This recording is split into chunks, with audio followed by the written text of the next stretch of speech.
three people to the stage, all three of them with deep experience in their careers on trying to understand what Russia's intentions are.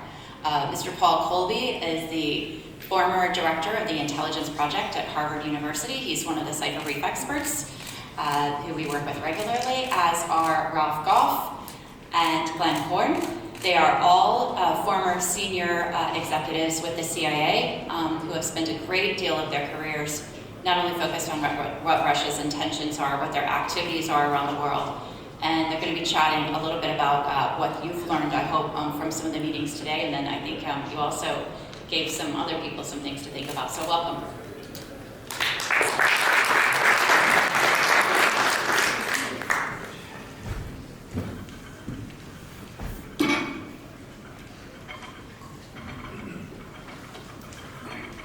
Good morning, everybody. I know we're standing between you and lunch, so we'll keep this snappy. Look, just listening to Suzanne say, well, you're going to get these three guys who have the temerity and gall to speak to an audience full of Ukrainians about the Russian mindset. I beg your forgiveness on that, and we'll look forward to your challenge. But part of the purpose of this, and Suzanne has made very clear, that we're not just speaking to an audience here, but we're really trying to bring messages back home, back to the Hill, back to our friends and neighbors, back to the business community about what the reality is here. And that's why I love the sessions that we had earlier today to challenge many of the misconceptions about what's the state of the economy in Ukraine, and what's the state of the war, and what investment opportunities that there are. So we thank you for that, gentlemen. Thank you. Gentlemen, let's start. So old friends, old colleagues, and I feel a little bit awkward being a moderator from them because they're known as being unmoderatable, otherwise uncontrollable. But very, very clear. Ralph, let's just start with maybe just a quick opening from you of how you understand the Russian mindset from your years working in and around and against Russian security services and what they're doing against us. Sure, thank you, Paul. First, I want to point out one thing that the three of us share in common.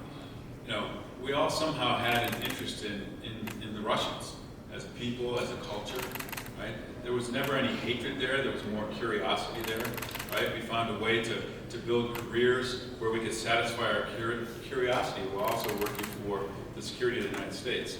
But early on in my career, I was told an anecdote.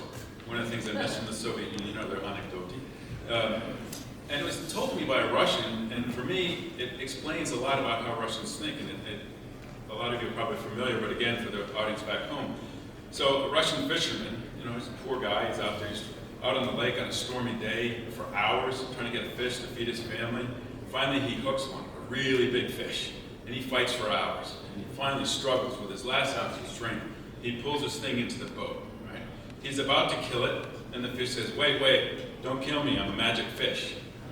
So the Russian, being cynical, he's like, oh, let me guess, you're going to give me 3 wishes. And the fish says, well, I'm not that kind of magic fish, but I will grant you 1 wish, but there is a catch.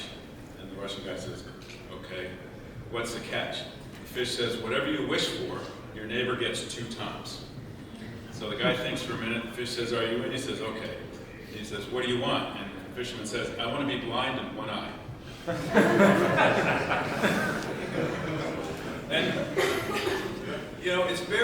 for us, it's very telling because in the West, in the United States, it's all about competing with your neighbor. You want more than your neighbor. You never wish your neighbor to fail, right? And so I look at the Russian invasion of Ukraine as built on that mindset, right?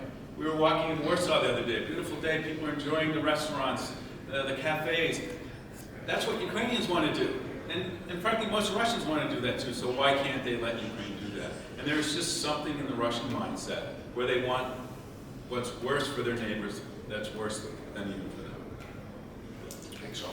And what did the world not understand about Russia? And what did the world not understand? Why did the world not believe that Russia was going to invade Ukraine? Thank you, Paul. And before I answer that, I do want to say one thing. The man sitting to my left here, Ralph, who was my former boss, and a great American, I have to stress to this crowd, he was one of the people in the CIA, in the US government, years ago who had the courage to say that we need to partner with our Ukrainian colleagues, when many people didn't want to do that.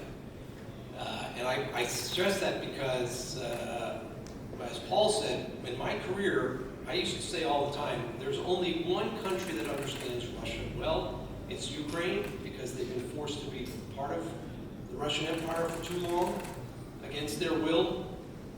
And I have to take a moment now to just thank all of our Ukrainian partners that I've had the fortune to work with. I think Ralph and Paul have had the fortune to work with incredible professionals who, we talk about the military fight that's going on right now, and that's incredibly important, but the intelligence fight has been going on for much longer. And I had the opportunity to work in some special circumstances with our Ukrainian partners, and the top professionals. I wish that the CIA had created a school where we would invite the Ukrainians to come teach us about Russia and the Russian mentality. So, in terms of what the West didn't understand, I think it's, one, we know that the Russian disinformation operations, active measures are very effective. Unfortunately, in the beginning of their expanded invasion of your country, I think that your services and some services in the West were doing a better job at countering some of that, but I've seen a slip there. The Russians are now, again, very effectively influencing the populaces of other countries. I just speak to the United States. We have a big problem.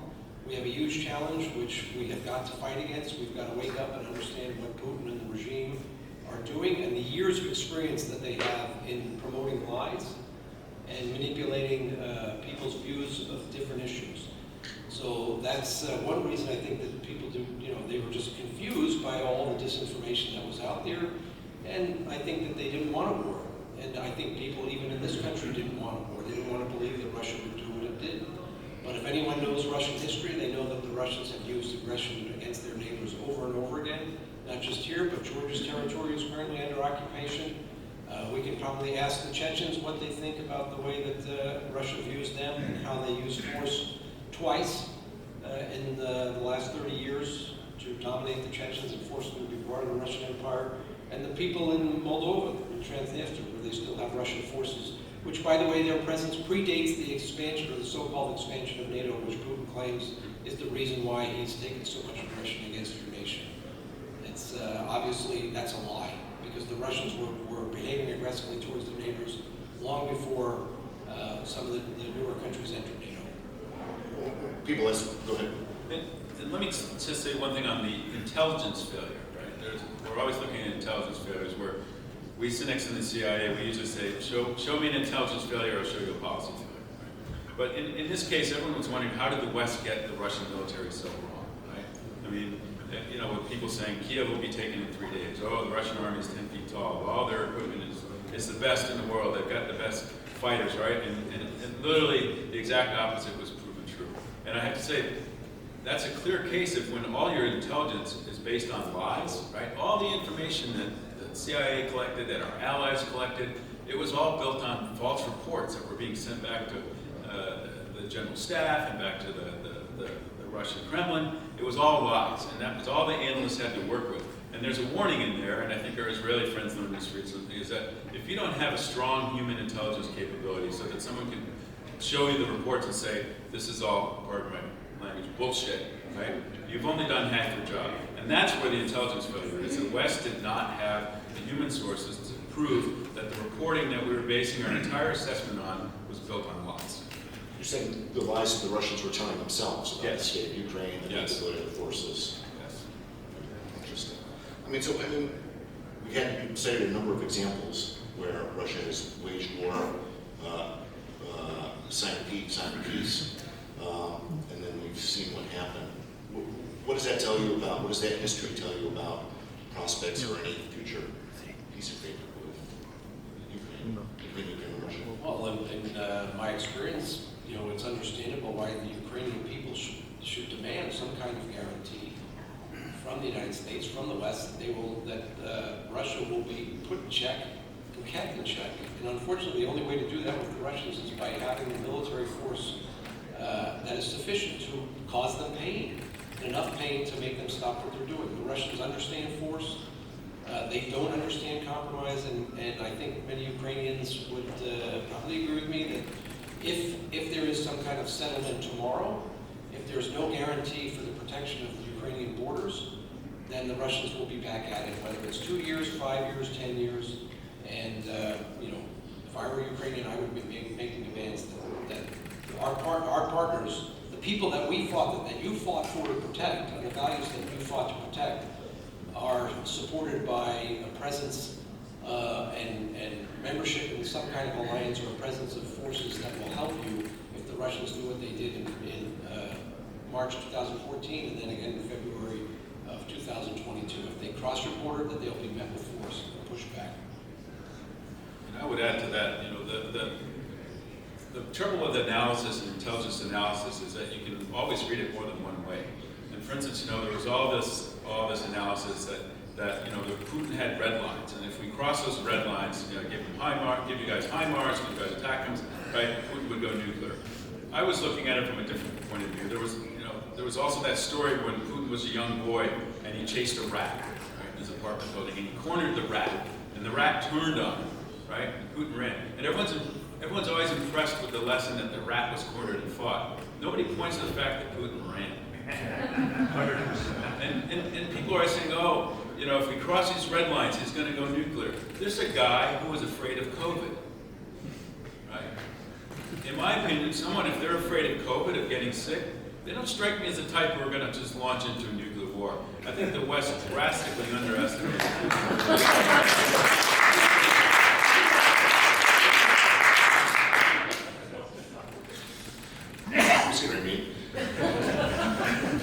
Sorry, sir.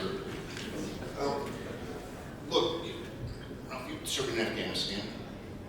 The Russian experience in Afghanistan in 10 years, they lost about 15,000 killed. They've lost 20 times the number of killed and wounded that they suffered in Afghanistan in 2 years of the war here. Conservative. And we know that one of the factors for the collapse of the Soviet Union was discontent, protests, the different pieces that came from that experience in Afghanistan. What impact is the war, the casualties, the cost, in your view, having within Russia? I'll let Glenn take the big part about it. I'll just say, the casualties, there's two factors here. One is Putin is clearly ready to fight to the last Kalmykian.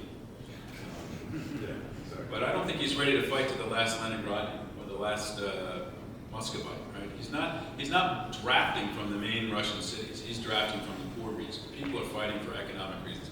I watch a lot of videos on YouTube of these poor Russian prisoners, well, I should say lucky Russian prisoners, because they're alive and captured and being given medical treatment and food by their Ukrainian captors, right? And they almost all of them claim that they came because they needed the money.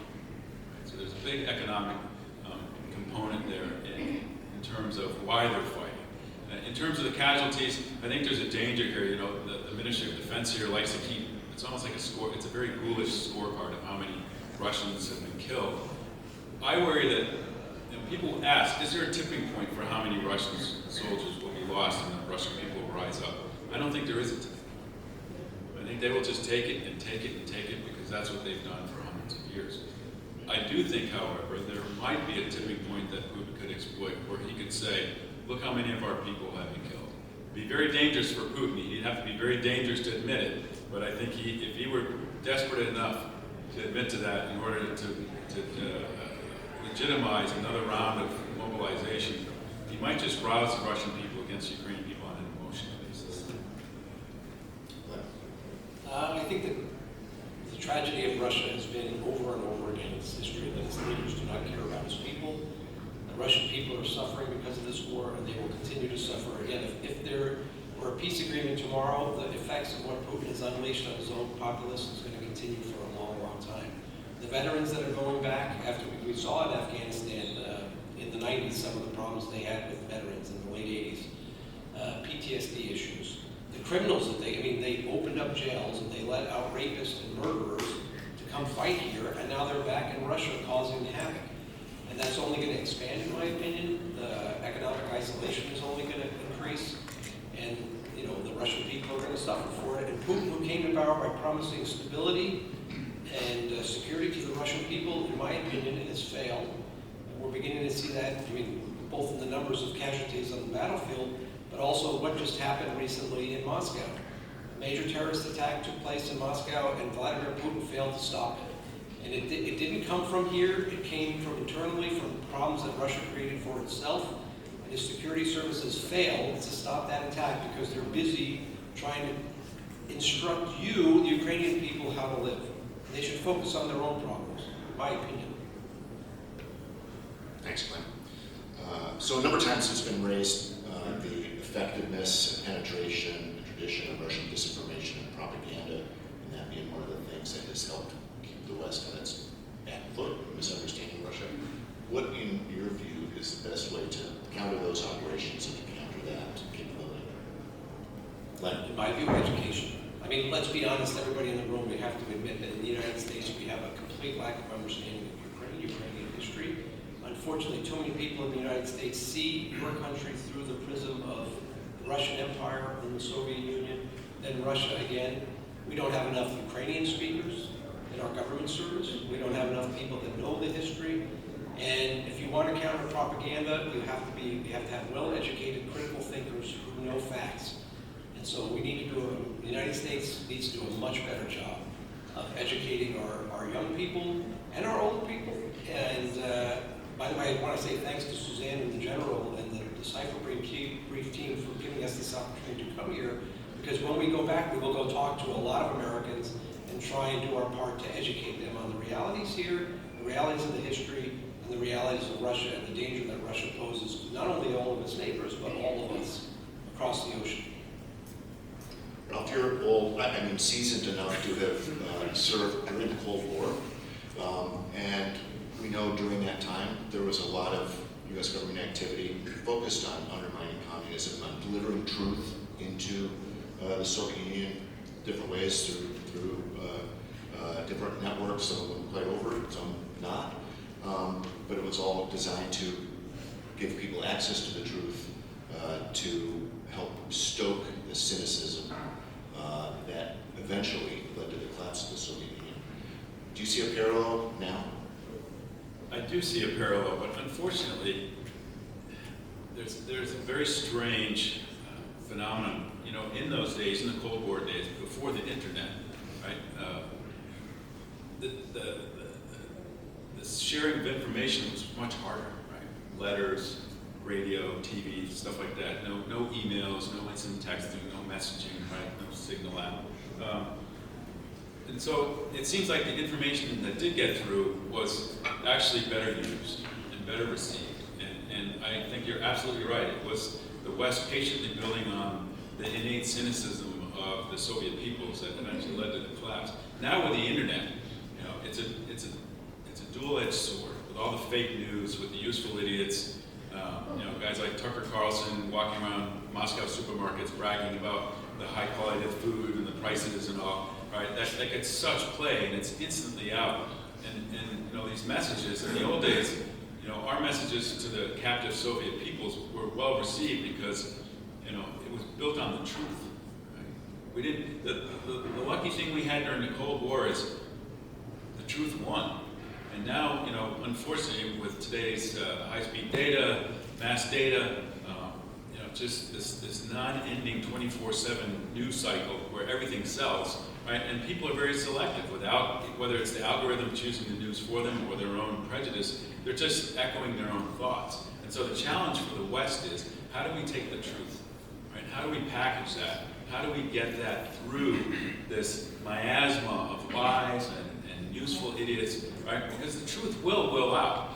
Right? The problem for us now is we just don't have the time. Right? If we're looking at an offensive by the Russians in May and we still don't have an aid package, we're not going to have the time to get the truth. And at some point, you know, as our motto, the truth will set you free, right? At some point, the truth will out. And I have to say, in my days when I did travel around the Soviet Union, I never felt any kind of animosity from the people. Even my KGB minders who were always with me, you know, they were more like back then guardian angels, right? Even that changed. Nowadays, you know, the people who are working against us on the Russian side are thugs. Right?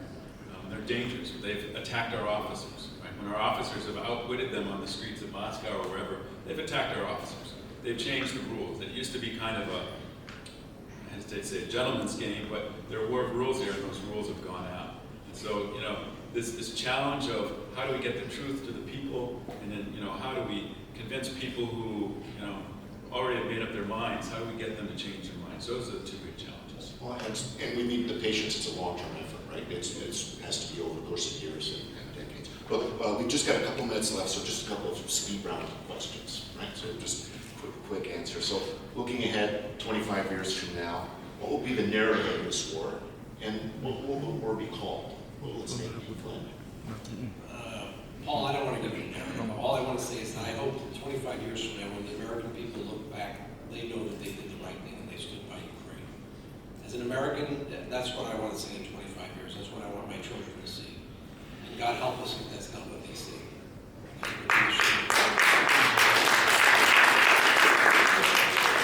We'll call it the War of Ukrainian Independence, because the one gift that Putin gave the Ukrainian people, although he surrounded it with bombs and missiles, is he gave you back your identity. He denied it, but the Ukrainian people have come back stronger than ever in terms of recognizing that they have their Ukrainian identity. We heard a lot of great things yesterday talking to different interlocutors, but one of the phrases that stuck with me, and I had to write it down because I'm going to repeat it, because it was I thought so prescient and so right, was that Russia won't stop until it is stopped. So what will make Russia stop, Glenn? What will make Russia stop is a strong defense here in Ukraine. And in my own opinion, what the United States and our allies need to do is also take this fight away from here to other parts of the world where the Russians are present and they're causing chaos, including, by the way, in the Western Hemisphere, in Central America. I personally think we need to go back to the days of Ronald Reagan, where we need to challenge the Russians wherever they are and make them pay a price and take some of their ability to inflict pain on the Ukrainian people and make them have to reallocate those resources.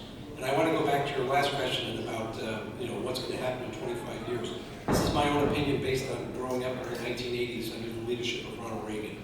We have to remember that Ronald Reagan understood when the Soviets threatened him with nuclear weapons. He said, if I am not, as the leader of the greatest country in the world, courageous enough to stand up to the Soviets, to the Communist Party and their threats, then how can I expect the people inside the Soviet Union, who I think are good people, to stand up to their evil leadership? And he stood up to the threats, and the Soviet Union collapsed. We need leadership in the West. We need to have the courage to stand up to the threats, and I think that will be the key to making Russia collapse and the Putin regime to disappear. So let's just pray that we can find, you have found it here, the courage. You should be the inspiration for us in the United States and in the West to find that courage. And yes, take a little bit of risk, but I'm with Ralph. It's time to take that risk and stand up to Putin and listen to his threats and let him know that if he even attempts to hurt us or our allies again, he will pay an incredible price.